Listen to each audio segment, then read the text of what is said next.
On the night of February 13th, 2023, in the humid air of the Florida Keys, a young man named Garrett Hughes stepped outside a small bar to relieve himself.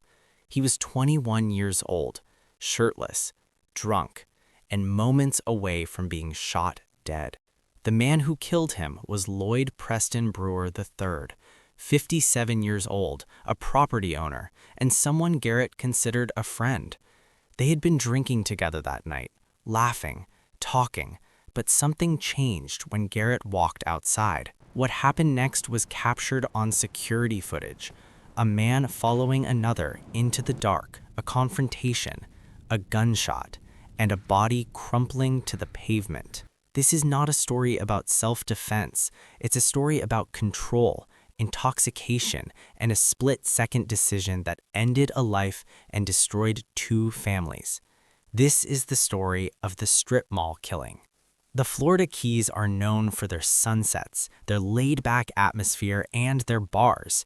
Conktown Liquor and Lounge was one of those places, a small, dimly lit establishment tucked into a strip mall in Monroe County. It wasn't fancy, it wasn't famous, but it was a place where locals gathered, where drinks flowed freely, and where the line between friend and stranger often blurred. Lloyd Preston Brewer III owned the strip mall.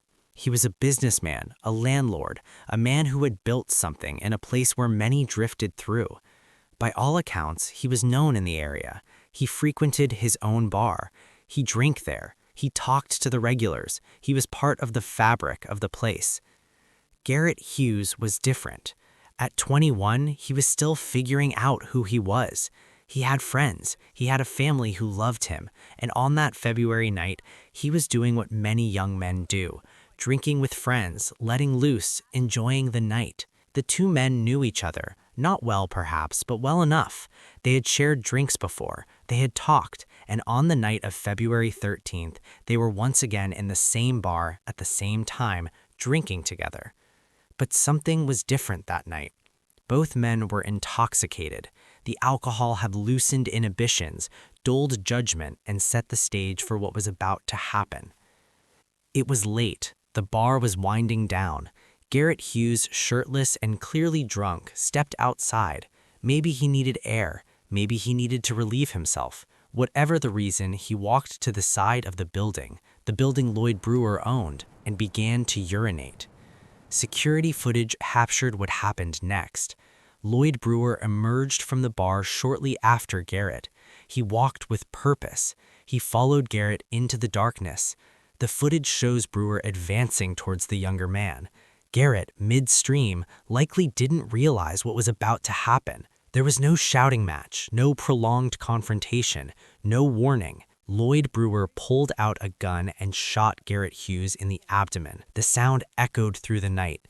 Garrett collapsed. His friends, who had been nearby, heard the shot and rushed over. They found Garrett bleeding, struggling, dying. They called 911 immediately, but by the time help could arrive, it was too late. Garrett Hughes was pronounced dead at the scene. He never made it to a hospital. He never got to say goodbye to his family. His life ended in a strip mall parking lot over an act of public urination. When police arrived, they found Lloyd Brewer still at the scene. He was cooperative. He admitted to the shooting, but his story was simple. Self-defense. Brewer claimed that Garrett had advanced on him, that he felt threatened, that he had no choice but to shoot. But the security footage told a different story. Assistant Attorney General Joseph Mansfield would later say, "There is no justifiable claim to self-defense because the kid was never armed and never advanced on the shooter. The shooter advanced on him." The evidence was clear. Garrett was urinating. He was not holding a weapon. He was not charging at Brewer. He was not a threat. And yet Brewer shot him anyway. Brewer was arrested and initially charged with second-degree murder. He was held without bond. The community was shocked. How could a man shoot someone he knew, someone he had been drinking with, over something so trivial? But as investigators dug deeper, a darker picture emerged. Both men had been drinking heavily that night. Brewer, according to later court filings, was described as a habitual drunkard. The bar he owned, the bar where he and Garrett had been drinking, had allegedly overserved him. In April 2023, Garrett's parents filed a wrongful death lawsuit. It didn't name the bar directly, but it argued that by serving excessive amounts of alcohol to a known heavy drinker, the establishment had contributed to Garrett's death. The lawsuit claimed that Brewer's intoxication had made him dangerous, and those who enabled it bore responsibility. The case went to trial. Prosecutors upgraded the charge to first-degree murder, arguing that Brewer's actions were premeditated, that he followed Garrett outside, that he made a choice to pull the trigger. But Brewer's defense maintained the self-defense claim.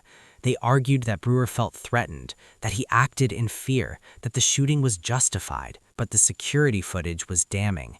It showed Brewer advancing. It showed Garrett urinating, not attacking. It showed a man who was not a threat and the shooter who was. On January 21, 2025, after reviewing the evidence, the jury reached a verdict, guilty of first-degree murder. Chief Assistant State Attorney Joseph Mansfield stood before the press and said, "The jury saw the evidence, rejected Brewer's account, and held him accountable for a premeditated killing." The courtroom was silent. Garrett's parents, who had been waiting for nearly 2 years for justice, wept. Lloyd Brewer, now 57 years old, showed no emotion. He was scheduled to be sentenced on February 26th, facing life in prison.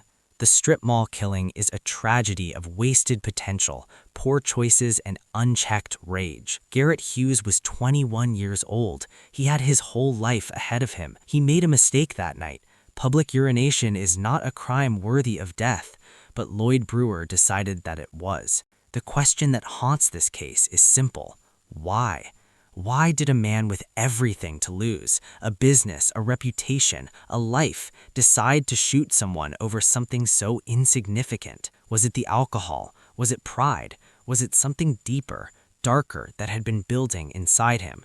We may never know, but what we do know is this. On February 13th, 2023, in a strip mall parking lot in the Florida Keys, a young man lost his life, and the man who killed him will spend the rest of his behind bars.